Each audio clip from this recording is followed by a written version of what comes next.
Dobry dzień, comrades! Today we are first checking out latest ports that were submitted for FuHEN Homebrew Contest, plus later also some other ports that were recently released.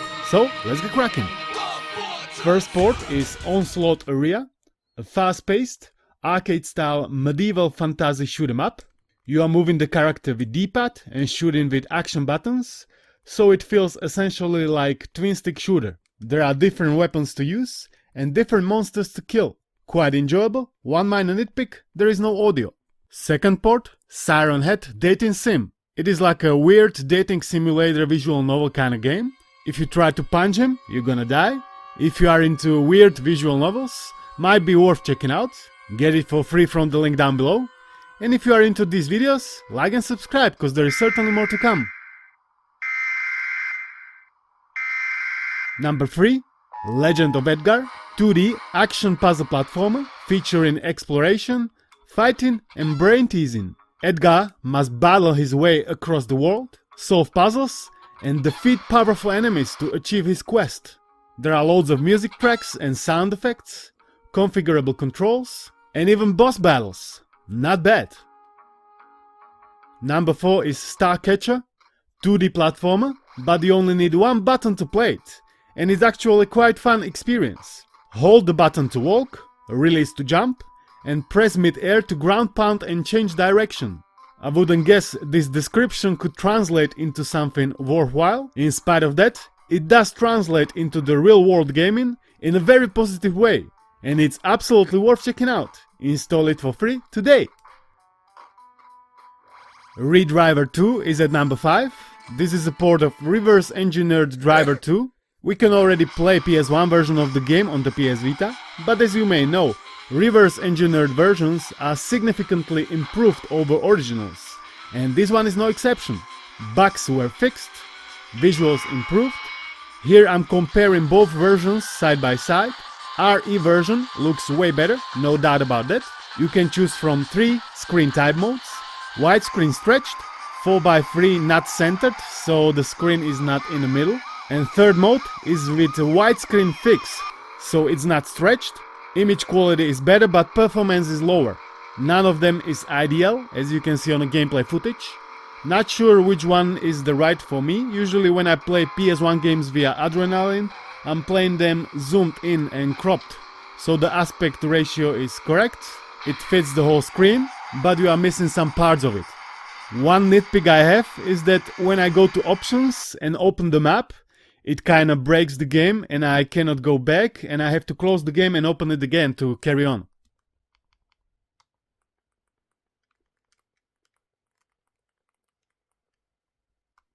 Sixth FuHEN port entry is Gone Home.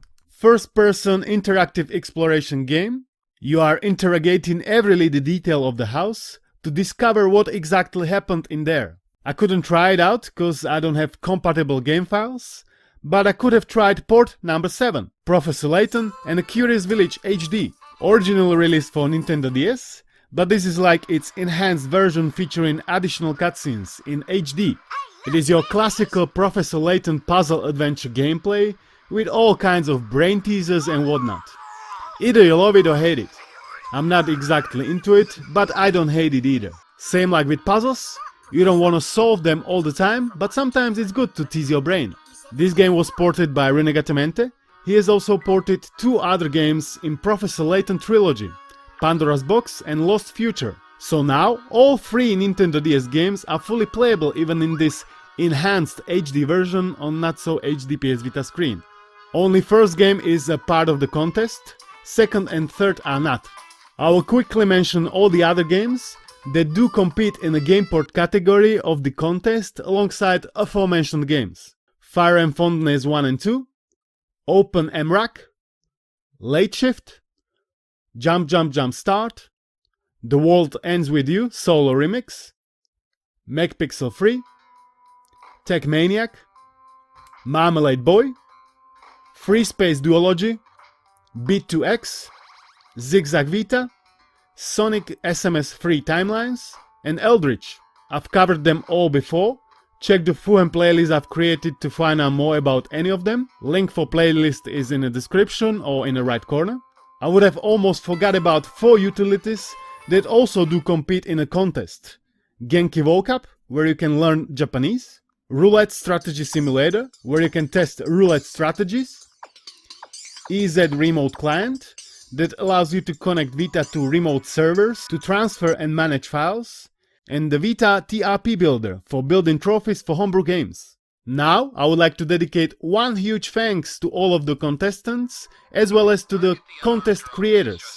Thanks to it, many solid titles are now playable, which is amazing. I think it is great that new contests saw the light of the day in 2023.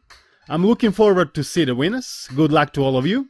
If you want to be part of the public vote, go to the FuHEN Discord and follow the instruction.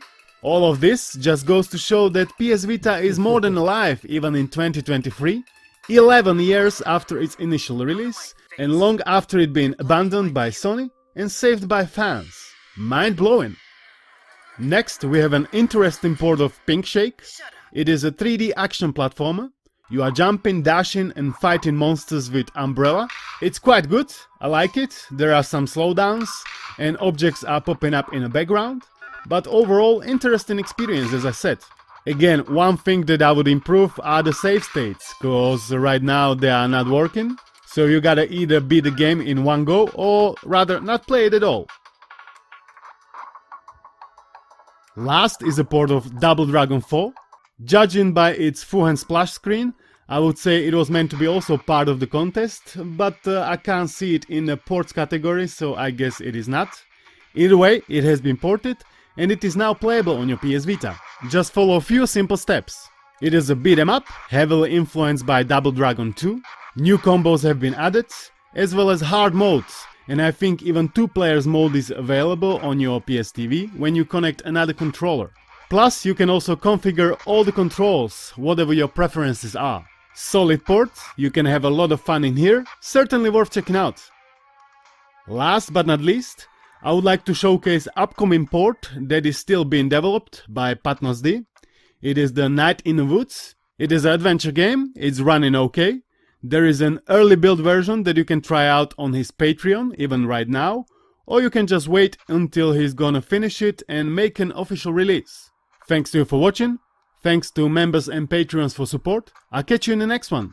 Namaste.